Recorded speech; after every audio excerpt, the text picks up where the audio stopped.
Bom dia, primeiro ano, professor Marcelo. Vamos gravar um link sobre a fundação de Roma, né, no capítulo 8 de vocês.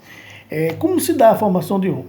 Primeiro, para a gente falar de Roma, a gente tem que falar em dois aspectos: o mitológico e o científico. A gente não pode se desvincular desse processo. E qual é o mitológico? É a parte que incorpora as lendas, esse Rômulo e Rêmulo, a Alba Longa, a Rainha Sílvia, o deus Marte, né? Os meninos Rômulo e Rêmulo amamentados pela loba. Todo esse aspecto mitológico que perpassa na cultura romana. A gente sabe que é mito, mas eles incorporam isso, e isso faz parte da cultura do povo romano. Então eles não desprezam isso em hipótese alguma. E as questões sempre caem no vestibular, alguma coisa ou outra. Veja, por exemplo, na atividade de vocês, do SPE Positivo, das três questões, duas falam das questões mitológicas, né? Então tem que estar compreendido para entender um pouquinho esse aspecto. A gente sabe que na questão da mitologia romana, eles incorporaram os deuses, no aspecto dos deuses, eles incorporaram os deuses gregos, trouxe para a sua cultura e latinizou. Certo? Então ele só fez a transformação dos nomes gregos para os nomes latinizados, ok? Mas os mesmos deuses, as mesmas venerações que tinham na Grécia Antiga, passa a ter na Roma, só com os nomes modificados para o latim, certo? A origem de Roma nesse aspecto, então, tem esse contexto mitológico que não pode ser descartado. Vem a questão científica, né? A parte científica, que é a origem real de Roma. Como Roma se formou, a fundação de Roma, no centro da Península Itálica, aldeamento de pastores latinos, né, e outros povos que habitavam a região. A gente sabe que a origem exata de quem formou os primeiros fundadores de Roma são pastores latinos que habitavam a região, exploravam a região do pastoreio. Roma está localizada no centro da Península Itálica, né? Um local bem favorecido, que está à margem do rio Tibre e próximo ao Mar Tirreno. Então é uma região com bom escoamento e com condições de produzir terras bem agricultáveis. Então tudo isso facilitava o desenvolvimento de Roma. E a região no entorno acabou sendo incorporada aos poucos pelos povos que habitaram a região. Que pode ser gregos, cartagineses, pode ser latinos, pode ser, e principalmente os etruscos, que vão ser inclusive os fundadores do período monárquico de Roma. Né? São 7 reis etruscos, sendo que o último é Tarquínio o Soberbo. Então é uma fase de muito desenvolvimento de Roma, de muito crescimento. Eles urbanizam muito a cidade, dá uma outra conotação muito importante para a fundação de Roma, o período que perpassa sobre o domínio e a monarquia etrusca, né? Isso favorece muito o desenvolvimento de Roma. Então Roma fica dividida em 3 fases bem claras. De 753 a 509 a.C. é o período da monarquia romana. De 509 a 27 a.C. é o período da República Romana. De 27 a.C. a 476 d.C., aí perpassa pelo período do Império Romano. Nesse primeiro momento nós vamos estudar só essa primeira fase, né, que estabelece da fundação até o fim da monarquia, que é de 753 AC a 509 AC, ok? E a região? Fatores de desenvolvimento econômico e militar da região. As suas terras férteis, terras férteis, agricultáveis, boa para o desenvolvimento da agricultura, que era a base da economia naquele período, certo? Proximidade do litoral, outro ponto muito importante, facilitava a produção, o escoamento e produção dos produtos, como também a ocupação das terras central da Península Itálica, né? Aquilo vai dar origem a toda a expansão. E essa expansão se dá de 753 a 476 DC. Ele é um longo período de expansão, passando por 3 fases: monarquia, república e império, que serão analisados individualmente cada um deles, ok?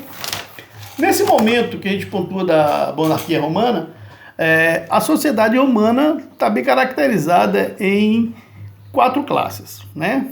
Os patrícios, os clientes, plebeus e escravos. Vamos analisar individualmente cada um dessas classes sociais. Os patrícios eram os homens ricos, né? Os homens livres e ricos, o homem que tinha o poder, estava no topo da pirâmide social. Se você fizesse uma pirâmide social na Roma Antiga, os patrícios estavam lá em cima, certo? Eram detentores das melhores terras, dos melhores rebanhos, e tinha um maior contingente de escravos, certo? Então tinha um domínio econômico. Compreendeu o seguinte: na antiguidade, tanto na Grécia como na Roma, trabalhar era algo desprezível, que no entender deles era coisa de denegria a moral do cidadão. Trabalhar não era uma coisa que é o suor, não era uma coisa bem aceita por quem tinha poder, porque eles tinham muito dinheiro. Então, e o exemplo de tudo era o escravo. O escravo dava essa base de sustentação. O escravo é fundamental em toda Roma, das 3 fases. A partir do momento que Roma deixa de conquistar outras regiões e vai diminuindo o número de escravos, Roma vai entrar no declínio. Aí já lá no Império, lá na frente. As mudanças, as leis também que começam a ser criadas, vai modificando todo o cenário político de Roma antiga. Então Roma foi forte enquanto teve muitos escravos para tocar todo o seu processo econômico. O escravismo era a base de tudo na Roma antiga, certo? Aí vem os clientes, que eram pessoas livres, mas presos por interesses econômicos particulares aos patrícios. Era uma espécie de servia aos patrícios, estavam sempre ligados aos patrícios. Vem os plebeus. Quem seria o plebeu? O artesão, o comerciante, as pessoas que na verdade fomentavam, aqueciam a economia, quem realmente trabalhava fora, mas esses sim, esses não escravos, certo? E o escravo, que era o trabalho braçal, toda a parte produtiva, certo? Contingente maior. E compreender, existiam 3 maneiras na antiguidade para a pessoa se tornar escravo: dívidas, de guerra, prisioneiros de guerra ou nascimento, certo? E compreender também o seguinte, galerinha, o escravismo da antiguidade não tem nada a ver com o escravismo a partir do século XV e XVI no Novo Mundo, o negro vindo da África, não. Inclusive, poderia ter escravos brancos na antiguidade, era comum esse processo. O escravo se formava em outra característica. O processo da escravidão era diferente, completamente diferente do período da Idade Moderna, ok? A questão política de Roma, como já pontuei para vocês, ela está dividida em 3 fases: a monarquia, a república e o império. A monarquia romana centrada na propriedade fundiária, na terra, era a base de todo o processo. Terra dava sustentabilidade a todo esse processo monárquico. Os reis eram os grandes proprietários dela, claro.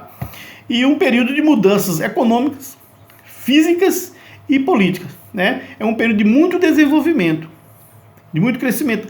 Roma não é o Império Romano. Roma, a adjacência da cidade de Roma que começa a se desenvolver e aos poucos ali vai incorporando todos aqueles povoamentos em torno da cidade de Roma. É os passos para o grande Império Romano que vai se consolidar fortemente a partir da República Romana e consolida do Império, ok? A gente tem que compreender também um período de mudanças econômicas, físicas e políticas, como eu já frisei. Tem também um crescimento econômico, gerou enriquecimento. Tudo isso faz com que aquela velha citação, que todos os caminhos levavam a Roma, todo mundo queria ir para Roma, porque era um período de prosperidade. Outro aspecto a ser entendido é a questão da religião. A religião na Roma antiga era também politeísta, mas era patriarcal. O pater família era fundamental na sociedade romana. O pater, o pai, conduzia toda a família, estava na frente de todo o patamar. Então, na Roma antiga, o patriarcalismo era muito forte.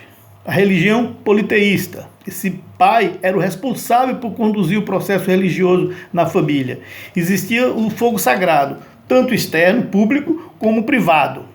Se você observar qualquer filme que você assista do período romano, das 3 fases dele até chegar ao cristianismo, sempre tem uma labareda dentro das residências. Aquilo é sinal de que é um fogo sagrado. Aquele fogo não pode se apagar em momento algum. Ele dá a sustentabilidade, dá proteção àquela casa, àquela família. Então aquele é um fogo que não se apaga. É o que simbolizava da simbologia do contexto do patriarcalismo no período da Roma antiga. Era antropomórfica, tem esse processo também, e também baseado nos sinais da natureza, para cultuar todo esse processo que era comum. Para cada fato da natureza existia um Deus. Então, todo esse processo politeísta fazia com que a religião romana fosse muito forte e ligada ao chefe da família. Porém, compreendeu o seguinte: a política e a religião estavam juntas. O líder maior era assim, o quê? O rei. Ele detinha todo o poder. O poder político estava concentrado na mão dos reis. Isso vai ficar, como ficou na mão dos imperadores, por muito tempo, ok? Dessa forma que vai o primeiro passo para a formação do mundo romano, a origem, certo? Não descartar que o povo romano, a origem de Roma, passa por vários povos, latinos, gregos, cartagineses, né? Etruscos, todo o povo que compõe aquela região, que era muito comum naquele período, até pela proximidade do Mediterrâneo, interligando várias colônias que surgem lá desde a Grécia Antiga, ok?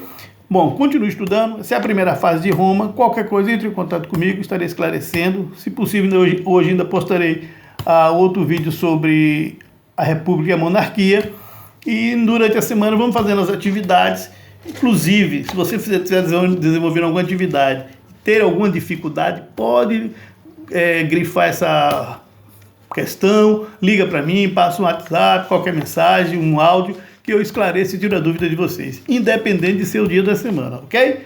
Um abraço, conte comigo.